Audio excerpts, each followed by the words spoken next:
mengetahui bagaimana perkembangan terbaru dari insiden salah ketik tersebut, kita sudah terhubung dengan Menteri Dalam Negeri Cahyokumolo. Selamat sore, Pak Cahyo. Selamat sore, Mas Rizky. Ya. Pak Menteri, kalau kita bicara soal insiden salah ketik begitu ya, kalau Anda tuliskan di tweet Anda adalah insiden surat. Sesungguhnya apa yang terjadi sih Pak Menteri dengan insiden atau kesalahan ini sampai bisa terjadi? Selama saya hampir 2 tahun sebagai Mendagri, sudah puluhan surat kita kirimkan kepada pimpinan KPK. Baik sifatnya undangan maupun menyampaikan laporan dan telahan-telahan yang berkaitan dalam internal Kemendagri. Baru kali ini terjadi salah ketik. Saya sebagai Mendagri, saya tanggung jawab. Hari ini Dirjen terkait yang Direktorat Jenderalnya mengeluarkan surat yang amplopnya ketikannya salah, sudah menyampaikan permohonan maaf kepada pimpinan KPK. Dan saya juga sudah menugaskan Dirjen Politik dan Sekjen untuk menelusuri ini. Akhirnya ketemu siapa yang mengetik. Ya, dengan berat hati saya mohon maaf terpaksa memberhentikan yang bersangkutan hari ini juga. Nah, Pak, dan ini kesengajaan. Dan ditemukan bahwa ini kesengajaan, Pak? Ini indikasinya ini kesengajaan atau sabotase internal. Mengapa? Kami sedang menelusuri siapa di belakang orang ini. Mengapa ada tekanan, Pak? Ada condong bahwa ini disengaja, Pak? Nah, selama ini KPK juga tahu berapa puluh surat yang kita kirim kepada pimpinan KPK tidak pernah ada yang salah pengetikannya. Kenapa kok baru kali ini salah? Ada apa? Bukan keluarnya juga sama, ekspedisinya juga sama, itu aja. Ya, kalau dari informasi yang Anda dapatkan, Pak Menteri, sejauh ini mungkin yang staf yang mengetik ini apakah sudah mengakui atau berkomunikasi dengan Anda langsung mungkin? Apa yang terjadi sebenarnya? Enggak, itu sudah langsung yang menangani Sekjen dan Dirjen Politik kami. Memang mengakui sengaja begitu atau bagaimana, Pak Menteri? Saya nggak tahu secara detail, tapi saya sudah minta supaya jangan ada hal-hal yang sama di kemudian hari, bahwa siapapun staf harus teliti, harus hati-hati membawa nama lembaga. Ya, dengan berat hati saya memerintahkan pada Sekjen dan Dirjen Polpum saya untuk memberhentikan yang bersangkutan hari ini. Jadi memang ketika ini terjadi, Pak, ini kan menjadi insiden yang memalukan karena surat itu setelah sempat terkirim, Pak, ya, diterima KPK kemudian dikembalikan seperti itu, Pak, ya. Saya nggak tahu, saya nggak tahu kalau dikembalikan. Justru kami mendapatkan kabar dari teman-teman media yang mengirimkan foto itu ke saya bahwa ada kalimat itu. Ada. Ya, Pak Menteri, ini kalau dari berita yang belum lama ini ada begitu di pemberitaan dikatakan KPK menganggap bahwa ini permasalahannya sudah selesai ketika kemudian surat itu ditarik dan akan direvisi kembali oleh Kemendagri begitu. Apakah menurut Anda juga masih perlu, Pak, ini untuk staf ini mendapat pemecatan? Kalau tidak, kalau saya biarkan bisa terjadi besok, bisa terjadi besoknya lagi. Ini masalah disiplin, masalah tanggung jawab saya. Siapapun saya yang bersalah, maka saya meminta pada Dirjen yang terkait sampaikan permohonan maaf kepada KPK. Apakah bisa saja orang khilaf? Tapi kan nggak betul kalau selama puluhan tahun saya sebut nama Mas Rizky benar, kok tahu-tahu hari ini saya sebut nama Mas Rizky dengan beda nama, kan juga ada apa ini? Kan begitu, pasti akan ada pertanyaan. Itu aja intinya. Baik, terakhir Pak, apakah sanksi juga diberikan kepada jajaran di Kementerian Dalam Negeri, Pak, selain pekerja honorer yang dipecat ini, Pak? Sekarang sedang diselidiki lingkungannya siapa, kalau ada yang menyuruh siapa yang menyuruh. Gak mungkin sekelas hanya juru ketik, hanya menyalin sampai jauh menyimpang. Ini pasti ada sesuatu. Karena Anda melihat ini bukan typo, bukan hanya sekedar salah ketik, Pak, ya, karena keseluruhannya, Pak, ya, begitu, Pak, ya. Iya. Dan sudah puluhan kali mengirim surat kepada KPK. KPK juga udah punya arsipnya semua, tidak ada yang salah. Kenapa kok baru kali ini salah? Meskipun pekerja ini baru 3 bulan, Pak, informasi yang kami terima. Pekerja honorer. Ya, apapun kan dia punya atasan, punya teman, saling cross check. Itu yang penting kan saling cross check. Tidak mungkin. Itu aja, Mas. Baik, terima kasih Pak Cahyokumolo. Selamat sore. Ya, Menteri Dalam Negeri Cahyo Kumolo. Ya. Pemirsa, terjadi Internet dikejutkan dengan sebuah foto yang menyorot Kementerian Dalam Negeri. Ya, dalam foto yang beredar terpampang kesalahan ketik oleh Kemendagri yang memberikan surat kepada KPK. Dalam amplop surat tersebut ditujukan untuk KPK, namun kesalahan ketik saat kepanjangan KPK dituliskan sebagai korupsi, perlindungan korupsi, lembaga perlindungan korupsi, bukan Komisi Pemberantasan Korupsi. Reaksi atas munculnya gambar ini pun termuat terutama di sejumlah media sosial. Ya, jadi ini salah ya, harusnya Komisi Pemberantasan Korupsi, ini justru ditulis Komisi Perlindungan Korupsi.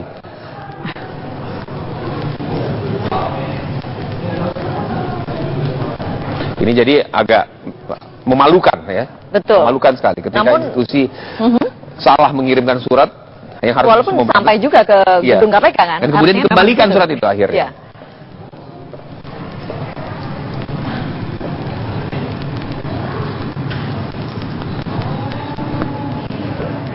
Tapi kesalahan-kesalahan seperti ini bukan yang pertama. Betul. Ini bukan yang pertama kali. Nama KPK sebagai Komisi Perlindungan Korupsi menjadi tanggapan dari netizen. Kita lihat sama-sama ya.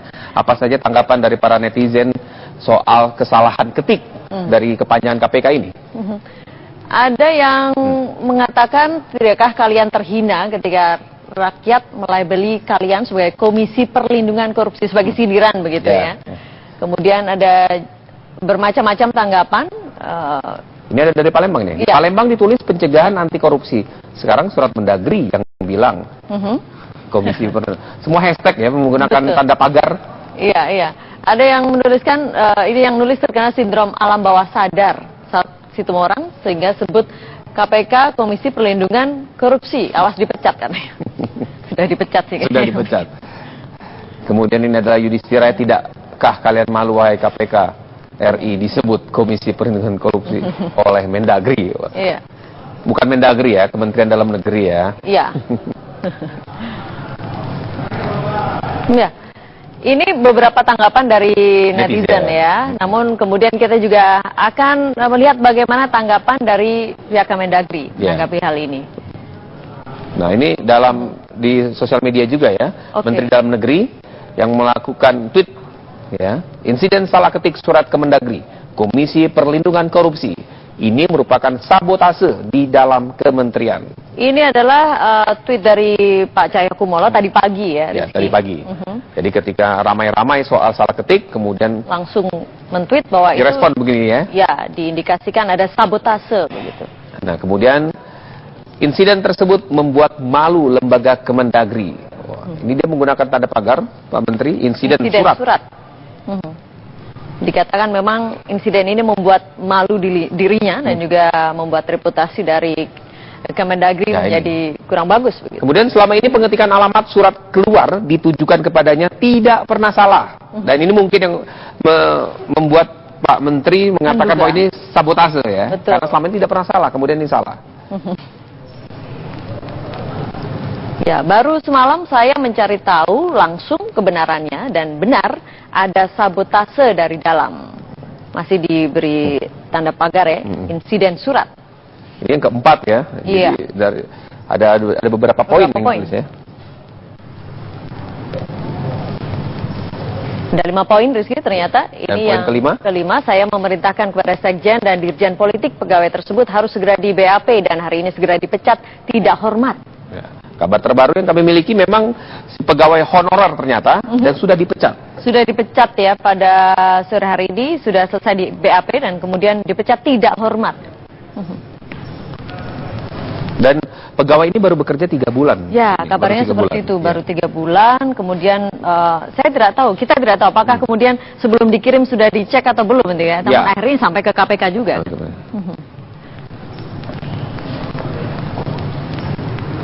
Ya, itu tadi ya, bagaimana tanggapan netizen, kemudian tanggapan Menteri sendiri soal insiden surat. Ya, kalau kita pakai istilah Pak Menteri, insiden surat. Tagar tadi ya, insiden surat. Ada 5 poin tadi yang kemudian dibicarakan oleh Pak Menteri. Ya. Dicuplik juga begitu ya dari koran pagi ini. Saya ingin membacakan headline Rakyat Merdeka begitu.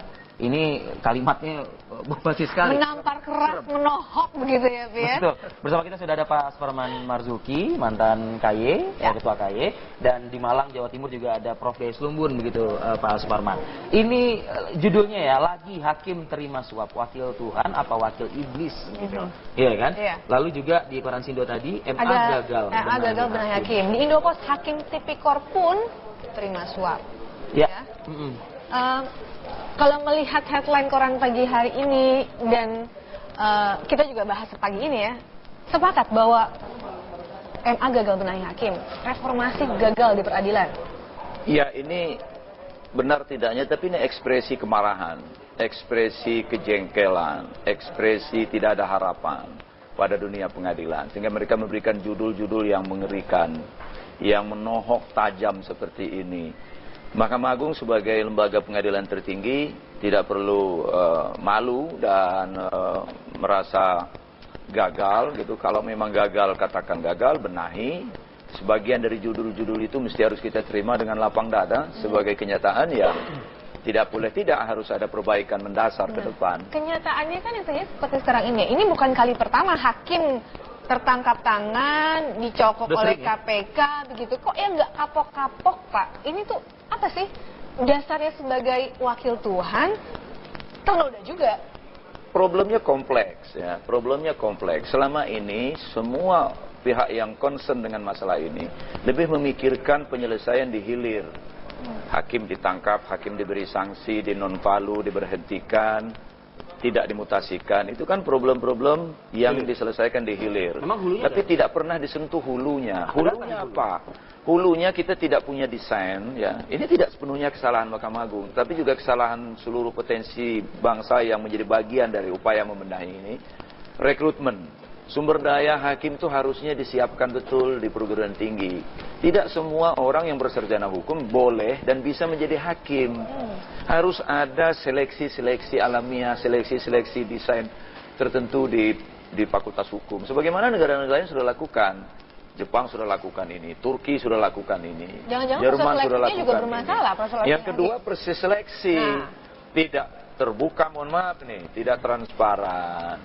Dan bagian dari rekrutmen pegawai negeri sipil, promosi mutasi mesti harus lebih transparan lagi, fair lagi. Hanya orang-orang yang memiliki kredibilitas, kompetensi yang dipromosikan di tempat yang seharusnya diisi orang baik.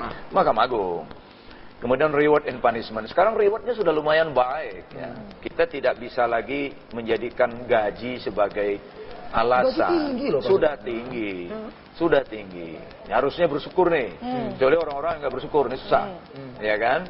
Nah, ini semua harus dibenahi. Status hakim jangan lagi pegawai negeri sipil. Dia bisa menjadi pejabat negara atau pejabat kehakiman. Tapi begini, kalau Anda sudah menyinggung MA, ini Prof. Gayus Lumbun kan mendengar kita juga di Malang. Nanti kita dengarkan suara Prof. Gayus Lumbun juga.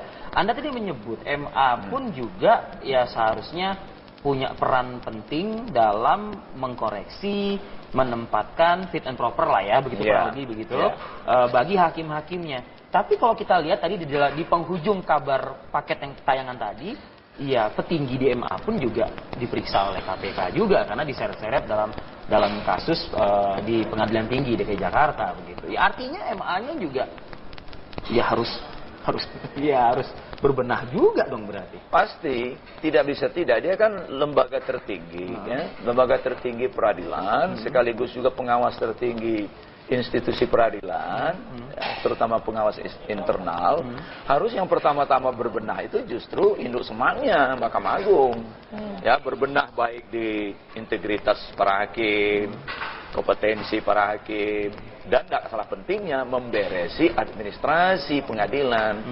Beberapa waktu belakangan yang ditangkap staf-staf pengadilan itu kan karena faktor administrasi pengadilan. Kalau saya bayangkan nih, kalau saya jadi bawahan, saya ditangkap, saya bilang, kenapa Anda menerima suap? Contohnya di atas kan juga udah ada. Boleh dong saya mengatakan kayak gitu? Iya, bisa saja begitu. Oke. Prof. Gayus sudah bergabung bersama kami, Prof. Apa, Prof?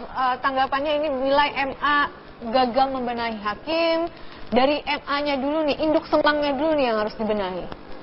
Ya, saya mempunyai pendapat yang kira-kira mungkin bisa didengar oleh semua pihak agar tarut marut yang terjadi dan akan terus terjadi, baik hakim maupun panitera maupun PNS sebagai unsur pendukung dari peradilan. Kalau kita mulai dari hakim, maka pengertian pertama adalah good judges are not born but made. Artinya tidak ada hakim itu lahir sebagai hakim, baik melalui pendidikan universitas maupun sebagai seorang ahli hukum. Itu tidak selalu akan bisa menjadi hakim yang baik. Good judges are not born. Nah, di mana dibentuknya seorang hakim? Saya akan memulai dari pengertian bahwa kerusakan, kehancuran, ketidakmampuan mengelola sebuah lembaga dipimpin dimulai dari atas. Tentu saya mengakui dari MA. Di mana di MA ini memulai kita meneliti kesalahannya. Saya mengatakan mulai di semua lembaga yang harus bertanggung jawab adalah ketua. Ketua di MA adalah pimpinan Mahkamah Agung, ketua di paling tinggi adalah ketua PT, ketua di pengadilan PN yang sekarang terjadi peristiwa terakhir ini adalah pimpinan di pengadilan negeri atau PN. Nah, saya memulai dari 3 hal.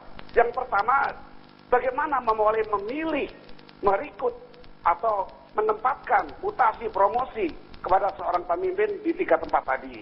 Kalau saya mulai dengan yang terbawah dulu, maka pemilihan ketua wakil ketua pengadilan negeri itu dipilih oleh sebuah lembaga di Mahkamah Agung yang bernama TPM, Tim Promosi dan Mutasi. Nah, ini dimulai dari metode apa yang digunakan? Adakah penyimpangan di sini? Menempatkan orang yang bukan kualifikasinya sebagai ketua, tapi karena kedekatan, karena suatu intervensi. Ini perlu diteliti kembali kalau tarut-marut terjadi. Berarti pembenahan organisasi MA itu perlu segera dilakukan. Demikian pula di tingkat PT. Bagaimana seorang KPT, seorang KPT dipilih, bisa ditempatkan. Kita lihat, yang terjadi pada tempat yang sangat strategis. PN Jakarta Pusat itu PN yang dianggap sebagai barometer di PN-PN lain. Karena mengadili perkara internasional di situ juga. Terjadi tarut-marut itu. Hakim PN Pusat pernah dihukum. Kemudian yang terakhir adalah panitera. Maka bagi saya, ini adalah bagian-bagian dari bagaimana rekrutmen yang pertama kali atau mutasi dan promosi itu dilakukan. Sampai di tingkat MA, apakah pimpinan MA itu semua sudah tepat? Orang dipilih dengan baik? Kalau ketua dan wakil ketua memang secara undang-undang dipilih di antara hakim agung. Apakah hakim agung bebas memilih? Hakim agung transparan, diberi kesempatan untuk memilih. Ini tolong diperhatikan. Kedua, apakah ketua-ketua kamar, ini sebutan yang salah, sebenarnya ketua muda itu bidang, tak siapa yang menyelewengkan menjadi nama ketua kamar, apa kamar mandi atau kamar apa, nggak jelas juga itu. Jadi ketua kamar disebutnya. Ini salah kaprah yang luar biasa, menyimpang dari undang-undang, hanya mencotek-cotek luar negeri. Maka bagi saya, pembenahan harus menyeluruh. Apa syarat pimpinan? Jelas dituangkan. Hakim-hakim agung ketika diberi kesempatan untuk memilih oleh konstitusi, pimpinan yang ketua, wakil ketua, ada 2, itu semua ada undang-undang dasar yang mengatur dan undang-undang. Ya. Yang kami temukan adalah seperti penyimpangan ini. Baik. Hakim agung dapat diangkat kalau mempunyai pengalaman 20 tahun, berpengalaman 20 tahun sebagai hakim. Di antaranya 3 tahun sebagai hakim tinggi. Saya melihat banyak hakim-hakim yang memimpin MA. Kalau hakim yang agung lain itu terserah Pak Supratman Marzuki yang dulu pernah milih. Itu ada kriteria lain bagi MA, bagi KI. Bagi kami, dipimpin oleh seorang yang tidak punya kualitas. Setelah sebagai hakim berpengalaman di mana tinggi 3 tahun, itu hak kami untuk menentukan. Nah, ini tinggal bakal dari tarut-marut kualitas petinggi di MA yang memimpin jajaran MA dan seluruh bawahnya. Ini sangat-sangat mengganggu sekali. Ya, ini menarik Prof. Kalau Prof mengatakan begitu, ini carut-marut petinggi di MA begitu. Kan ini berarti Prof mau membongkar rumah sendiri dong atau apa ini Prof? Kurang lebih seperti itulah. Mungkin pertanyaan kami selanjutnya. Nanti dijawab ya Prof. Nanti dijawab. Kita jeda dulu Prof. Kita jeda dulu. Kami akan kembali saat lagi.